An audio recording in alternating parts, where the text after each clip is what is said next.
This is the one of the reason I don't like to move around with the short people.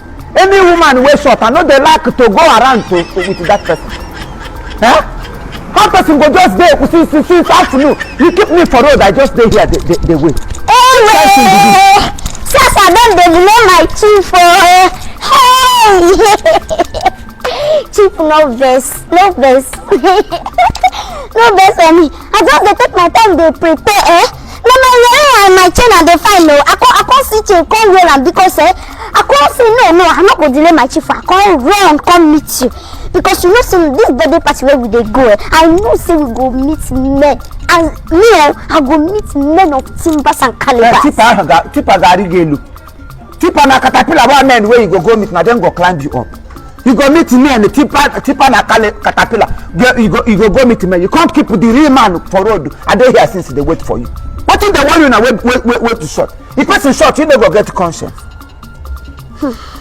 Hey, I bet no verse. Let's go now, no verse. I just took my time, feel that. I go showcase. I go, you know.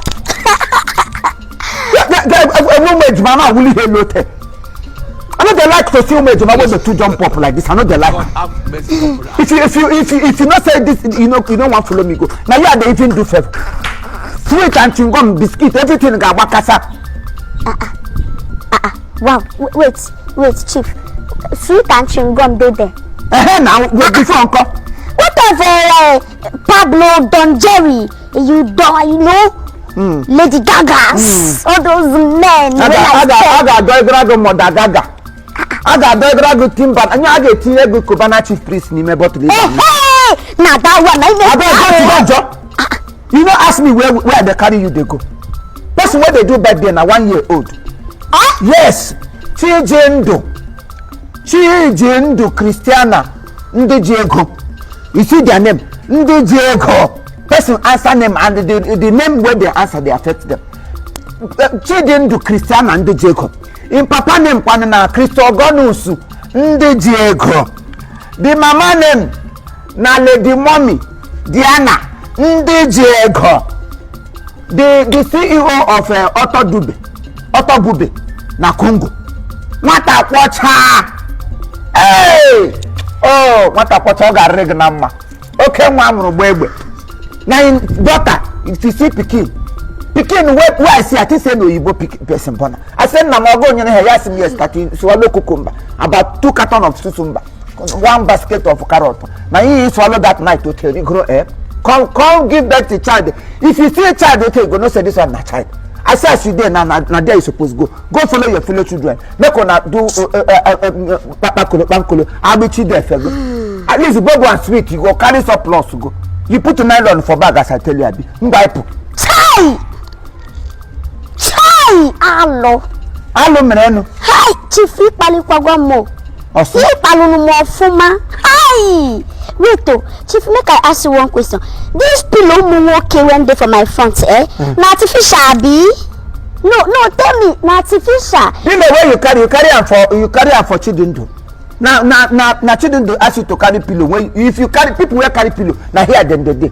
For the fact you dey here, any pillow where you carry na pillowless. They are pillowless. Let's go. Don't talk too much. Chief, wait. Chief, now 1 year picking bed, now you won't carry me go. Before na 132 year picking, I go carry you go. Not be children you be. As you appear na the same height with you and that children. Nothing they different. Height, you do this one, no? I know. Chief, see, if you not be say you be elderly man, I will give you slap now. Yes! You don't have to respect yourself, oh. You don't prepare since 1 month as I go take showcase my milk industry. Then put my, odogu. Say I go meet my spec. People like Obi Kubana, Obi Chief Priest, Kubana Chief Priest. No those one. Now you call me because of 1 year picking birthday, Chief. God go forgive you. Are you done? No, you don't bring Obi Kubana. You go meet. You go meet Portable. You go meet Olua boy. You go there. Go meet Zubi Michael. Because I can see say you are mad. Come on, let's go. I beg you, carry your work be sick with your bending leg. Come out from my face. Not try coming for this kind of disrespectful event again. No. Nonsense. Sugar, you walk away. They don't know how we be any tough. I'm a la proqui gwego. You even if you jump up to your hand no go ever reach my face.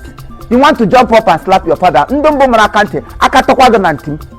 Stupid girl, where I want to favor. Small child for 1 year bad day. You waiting there different between your 1 year old baby. Not be the same ground on a day. I say go there, go lick goody, go lick bobo. Children. And you are here talking nonsense. If you don't want to go, me, I don't go. Happy birthday, my dear Christiana. Chidindu, Ndijiego. Oh, you can have Ndijiego by him because that's it. Do to them how you want them to do to you.